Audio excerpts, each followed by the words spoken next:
Hello everyone, मैं हूँ हीना और आप देख रहे हैं लीगल परसेप्शन।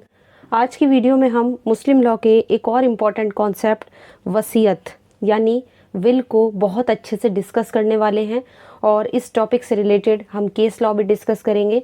तो वीडियो के लास्ट तक बने रहिएगा। बट आगे बढ़ने से पहले आपके लिए एक ज़रूरी इन्फॉर्मेशन। तो आपके लिए ज़रूरी इन्फॉर्मेशन ये है कि मुस्लिम लॉ के नोट्स तैयार हो चुके हैं जो हिंदी लैंग्वेज में है और बिल्कुल सिंपल लैंग्वेज में है। अगर आपको नोट्स चाहिए तो आप स्क्रीन पर दिख रहे इस व्हाट्सअप नंबर पर मैसेज करके केवल 150 रुपीज़ में मुस्लिम लॉ के नोट्स ले सकते हैं। नोट्स पीडीएफ फॉर्म में है जिनको आप प्रिंट करा सकते हैं बिल्कुल सिंपल लैंग्वेज में।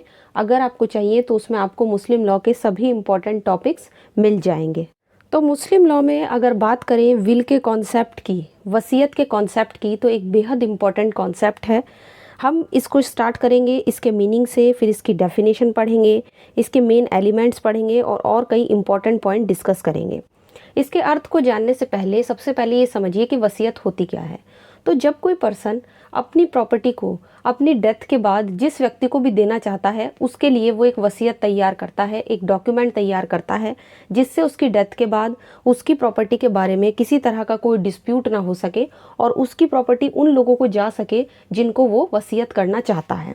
अब यहाँ पर इसका मीनिंग सिंपली ये होता है कि वसीयतकर्ता की मौत हो जाने पर, जब उसकी डेथ हो जाती है, जो भी वसीयत बनाता है उसके बाद उसके प्रभाव में आने वाले, मतलब उसकी डेथ होने पर उसकी प्रॉपर्टी जो भी इफेक्ट में आएगी तो वो किन लोगों को देना चाहता है। वो किसी व्यक्ति को अगर अपनी चीज़ को, किसी विशेष वस्तु को किसी को देना चाहता है, किसी को कोई बेनिफिट देना चाहता है या प्रॉपर्टी में कोई राइट देना चाहता है तो उसको बोला जाता है वसीयत। ये एक तरीके का डॉक्यूमेंट होता है जिसे वसीयतनामा कहते हैं। अगर बात करें हम इसकी डेफिनेशन की कि वसीयत होती क्या है, तो ये एक तरीके का डिक्लेरेशन होता है, एक तरीके की घोषणा होती है जिसमें एक व्यक्ति अपनी प्रॉपर्टी के निपटारे की व्यवस्था करता है। मैंने आपको बताया कि जब कोई व्यक्ति अपनी डेथ के बाद अपनी प्रॉपर्टी को जिसको भी देना चाहता है उसको वो वसीयत कर देता है। तो अपनी प्रॉपर्टी का वो निपटारा कैसे कर सके, उसको किस तरीके से डिस्ट्रीब्यूट कर सके, इस तरीके की व्यवस्था जब कोई व्यक्ति करता है तो उसको वसीयत कहते हैं। और इस तरह की वसीयत में कोई व्यक्ति ये इच्छा प्रकट करता है कि उसके मरने के बाद उसकी प्रॉपर्टी की व्यवस्था, जो भी उसने डिक्लेरेशन किया है, जो भी बातें उसने वसीयत में लिखी हैं, उसी के अकॉर्डिंग, उन्हीं प्रोविजंस के अकॉर्डिंग उसकी व्यवस्था प्रॉपर्टी की जाए। तो सिंपली डेफिनेशन है, कुछ इतना ज़्यादा टफ कॉन्सेप्ट नहीं है, लेकिन हम पढ़ रहे हैं मुस्लिम लॉ के हिसाब से। अब अगर बात करें वसीयत की शर्तों की कि वसीयत में क्या क्या शर्तें होती हैं, लेकिन शर्तें जानने से पहले दो चीज़ें आप चाहें तो इसको नोट डाउन कर सकते हैं। सबसे पहले जो दो मेन इंपॉर्टेंट बातें होती हैं वसीयत में, वो ये होती है कि एक व्यक्ति दूसरे व्यक्ति को अपनी प्रॉपर्टी में कोई राइट देता है, मतलब कोई भी अधिकार देता है या उसको अपनी प्रॉपर्टी ट्रांसफ़र करता है। दूसरा, जो भी वो कुछ वसीयत में लिख रहा है या जो भी कुछ वो किसी को देना चाह रहा है अपनी डेथ के बाद, वो उसके मर जाने के बाद ही प्रभाव में आता है। यानी कि जो विल है उसकी, जब उसकी डेथ हो जाएगी तभी वो इफेक्ट में आएगी। तो दो चीज़ें ध्यान रखनी है। अब अगर बात करें इसकी शर्तों की, तो मुस्लिम लॉ के अकॉर्डिंग वसीयत के लिए कुछ शर्तें ज़रूरी हैं जिसमें वसीयत करने वाला व्यक्ति सक्षम होना चाहिए, सबसे पहली शर्त। दूसरा, जो व्यक्ति वसीयत को ग्रहण करेगा वो भी सक्षम होना चाहिए, मतलब वो भी कैपेबल होना चाहिए। इसके अलावा इसमें एक एग्जाम्पल भी है कि आप किसी संस्था को भी वसीयत कर सकते हो, आप किसी गैर मुस्लिम को भी वसीयत कर सकते हो। ऐसा नहीं है कि अगर आप मुस्लिम हो तो आपको मुस्लिम को ही वसीयत करनी होगी, वो व्यक्ति किसी अदर रिलीजन से रिलेटेड भी हो सकता है जिसको आप वसीयत कर रहे हो। नेक्स्ट है, दान की विषय वस्तु मान्य होनी चाहिए, यानी कि जो चीज़ आप अपनी वसीयत के माध्यम से किसी को देना चाह रहे हो वो मान्य होनी चाहिए। और इसके बाद है, दान का मुस्लिमों की वसीयती शक्ति के सीमा के अंदर होना भी ज़रूरी है। अब ये चारों पॉइंट हमने पढ़े, लेकिन केवल एक एक हेडिंग पढ़ के आपको चीज़ समझ नहीं आएगी, तो हम एक एक करके इनको जो है वो डिस्कस करेंगे। तो चलिए, सबसे पहले हम अपना पहला पॉइंट डिस्कस करते हैं, वसीयत करने वाला सक्षम होना चाहिए। तो यहाँ पे सक्षमता का मतलब क्या है कि जो वसीयत करेगा, जो विल करेगा, उसकी एज 18 ईयर्स की होनी चाहिए, वो स्वस्थ चित्त होना चाहिए, मतलब लुनेटिक वगैरह नहीं होना चाहिए, और वसीयत करते समय उसका मुस्लिम होना बेहद ज़रूरी है, क्योंकि हम मुस्लिम लॉ के पर्सपेक्टिव से देख रहे हैं। तो जो व्यक्ति विल करेगा वो मुस्लिम होना भी ज़रूरी है। अब अगर हम बात करें हनफी विधि की, क्योंकि सुन्नी संप्रदाय में हनफी भी है, तो हनफी जो विधि है उसमें ये कहा गया है कि अगर कोई मुस्लिम व्यक्ति इस्लाम धर्म को त्याग कर दूसरा धर्म ग्रहण कर लेता है, मतलब अदर किसी रिलीजन को अपना लेता है और उसकी डेथ एक गैर मुस्लिम के रूप में होती है, मतलब जिस समय वो मरता है उस समय वो मुस्लिम नहीं था, वो गैर मुस्लिम था, वो किसी और धर्म से रिलेटेड था, तो यहाँ पर अगर वो ऐसी दशा में कोई वसीयत करता है तो वो मान्य होगी, मतलब वो वसीयत जो है वो लीगल मानी जाएगी। ऐसा नहीं है कि उसके धर्म बदलने से या किसी और अदर धर्म में होने से उसकी जो वसीयत है वो मान्य नहीं होगी। जबकि अगर बात करें सुन्नी ही संप्रदाय की दूसरी शाखा की, यानी कि मलिकी शाखा की, मलिकी, तो मलिकी में ऐसा नहीं माना जाता है। मलिकी शाखा ये कहती है कि जो व्यक्ति मरते समय मुस्लिम नहीं था, यानी वसीयत करता, जिस समय वसीयत कर रहा था उस समय अगर वो मुस्लिम नहीं था तो, और डेथ के बाद भी के समय भी, मतलब जिस समय वो मर रहा था उस समय भी वो मुस्लिम नहीं था, यानी जिस टाइम पे उसने वसीयत की उस टाइम पे भी वो किसी और धर्म से रिलेटेड था, उसने मुस्लिम धर्म त्याग दिया था, भले ही वो जन्म से मुसलमान हो, लेकिन और मृत्यु के समय भी जब उसने वसीयत की उस समय भी वो मुस्लिम नहीं था। तो यहाँ पर ऐसी कंडीशन में वो क्या होगा कि उसके समय भी वो मुस्लिम, तभी वसीयत मान्य होगी। कहने का मतलब ये है कि जिस समय उसने वसीयत की और जिस समय उसकी डेथ हुई उस टाइम पीरियड में उसका मुस्लिम होना बेहद ज़रूरी है मलिकी के हिसाब से, बट हनफी ऐसा नहीं मानती है। तो ये फ़र्क है सक्षमता को लेकर अलग अलग उसमें। अब बात करते हैं वसीयतदार, यानी कि वसीयत ग्रहण करने वाले को कहा जाता है वसीयतदार। अब इसके लिए क्या क्या सक्षमता होनी चाहिए? तो जिसको आप वसीयत करते हो मुस्लिम लॉ के अकॉर्डिंग वो कोई भी व्यक्ति हो सकता है, ऐसा नहीं है कि किसी स्पेसिफिक व्यक्ति को ही आपको वसीयत करनी हो। देखिए वो कोई पुरुष भी हो सकता है, कोई स्त्री भी हो सकती है, किसी भी एज का हो सकता है, किसी भी रिलीजन से रिलेटेड हो सकता है। ऐसा नहीं है कि मुस्लिम हो आप तो आप एक मुस्लिम को ही वसीयत करोगे, किसी गैर मुस्लिम को भी आप वसीयत कर सकते हो। अगर आप मुस्लिम हो तो किसी संस्था को भी वसीयत की जा सकती है। तो ये सब इम्पोर्टेंट पॉइंट्स हैं। अब आते हैं दान की विषय वस्तु मान्य, यानी कि अपनी प्रॉपर्टी को जब आप किसी को वसीयत में दे रहे हो मुस्लिम लॉ के अकॉर्डिंग, तो वो कैसी होनी चाहिए वो विषय वस्तु।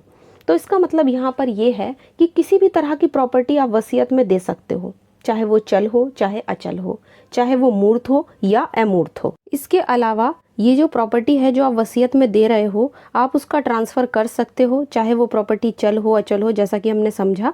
और वसीयतकर्ता के मरने के समय वो प्रॉपर्टी अस्तित्व में होनी चाहिए, यानी जिस समय आपने प्रॉपर्टी को वसीयत के द्वारा दूसरे को देना चाहते हैं उस समय वो एग्जिस्टेंस में हो। ऐसा नहीं है कि कोई चीज़ आपको अगले साल मिलने वाली है और आपने उसकी वसीयत कर दी, तो अस्तित्व में होनी चाहिए वो चीज़। और कोई भी व्यक्ति अगर अपनी वसीयत करेगा तो वो 1/3 प्रॉपर्टी का ही कर सकता है, जिसमें उसके कफन दफन का खर्च निकाल कर जो भी उस पर कर्ज वगैरह चढ़ा हुआ है उस कर्जों को चुकाने के बाद ही कर सकता है। तो 1/3 प्रॉपर्टी है यहाँ पर। और वसीयत जो है वो बिना शर्त के होनी चाहिए, और किसी ऐसी चीज़ की भी आप वसीयत नहीं कर सकते हो जो अनिश्चित घटना के घटित होने पर आधारित हो। मतलब कोई ऐसी घटना घटेगी जिसके बारे में आपको ये आप बिल्कुल श्योर नहीं हो कि अगर ये चीज़ घट गई तो मैं तुम्हें इतनी प्रॉपर्टी दूंगा, तो ऐसा कुछ नहीं होना चाहिए। बिना शर्त के होनी चाहिए, 1/3 का आप कर सकते हो और प्रॉपर्टी अस्तित्व में होनी चाहिए। तो यहाँ पर कहा गया है विषय वस्तु से रिलेटेड कुछ इंपॉर्टेंट पॉइंट्स।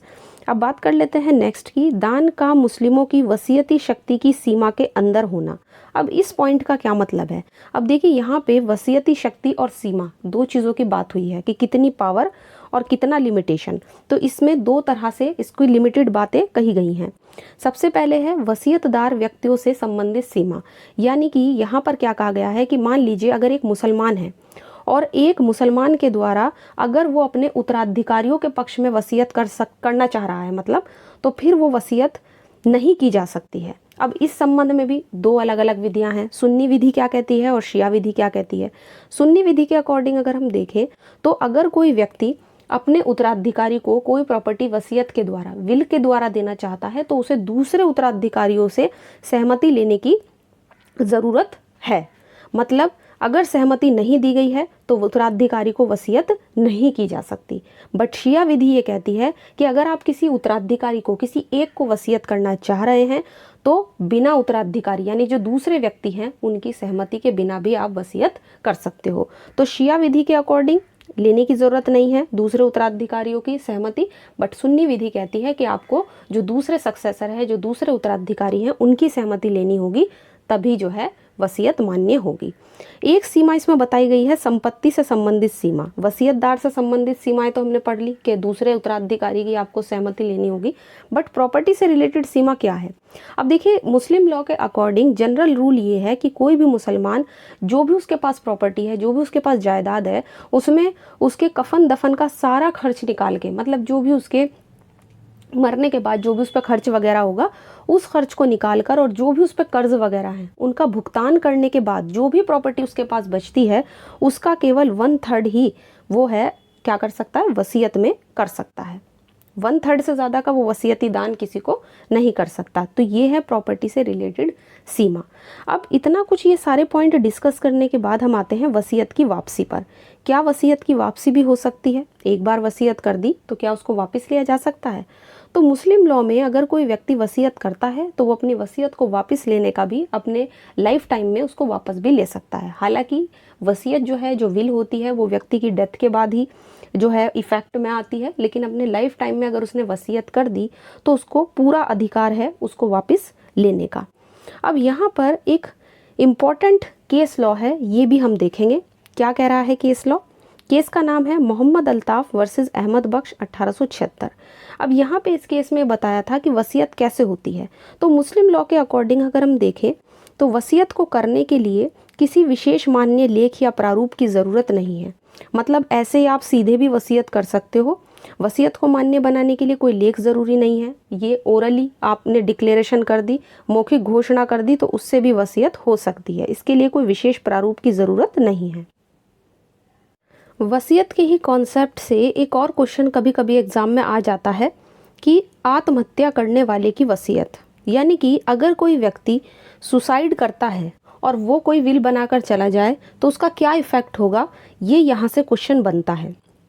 तो सुन्नी विधि के अकॉर्डिंग और शिया विधि के अकॉर्डिंग दोनों में अलग अलग बातें कही गई हैं।